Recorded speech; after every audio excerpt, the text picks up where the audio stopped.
Pascal Demarthe. Monsieur le Président, Mesdames, Messieurs les conseillers régionaux, chers collègues, depuis 2015, la majorité du Conseil régional, menée par Xavier Bertrand, a constamment rappelé son soutien à la jeunesse en portant des dispositifs répondant aux réalités vécues sur le terrain. Nos expériences d'élus locaux, et je le constate personnellement dans mes mandats de maire d'Abbeville et de président de la communauté d'agglomération de la baie de Somme, mais aussi notre méthode de travail en tant qu'élus régionaux, nous permettent d'adapter notre action aux situations que les jeunes de nos territoires vivent au quotidien.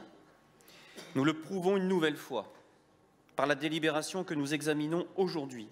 Celle-ci vise à reconduire et à faire évoluer notre politique jeunesse sous l'angle des trajectoires de jeunes vers l'insertion sociale et professionnelle mise en place dès 2017. Pour rappel, avec près de 1,2 million de jeunes âgés de 15 à 30 ans, la région de France compte la population de moins de 30 ans la plus importante de France métropolitaine. Les jeunes de 15 à 30 ans y représentent 18,5% de la population contre 17,5% en moyenne nationale. Beaucoup de ces jeunes ont un bas niveau de qualification et connaissent, trop souvent, des conditions de vie précaires.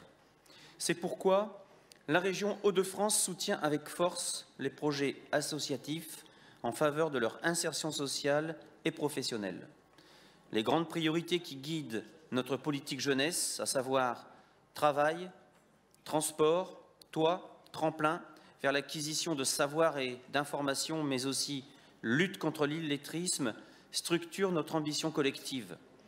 L'objectif étant de donner à chaque jeune des Hauts-de-France les mêmes chances de réussite. Le groupe UDI partage bien entendu cette vision.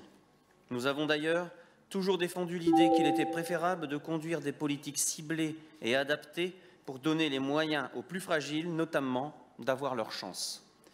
Les dispositifs présentés par Antoine Silani ont prouvé leur efficacité et la nécessité de les reconduire pour continuer à créer des opportunités, favoriser les immersions professionnelles et valoriser notre jeunesse.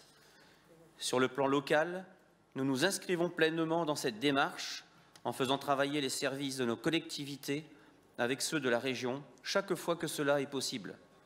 C'est le cas par exemple avec la communauté d'agglomération de la baie de Somme que je préside.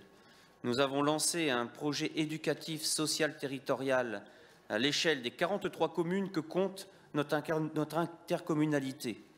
Grâce à cet outil, nous avons pu mettre en synergie toutes les actions portées par les différentes collectivités, associations, structures et acteurs tournés vers la jeunesse. Chaque jeune, qu'il habite Abbeville ou un village rural de la communauté d'agglomération, peut ainsi en profiter.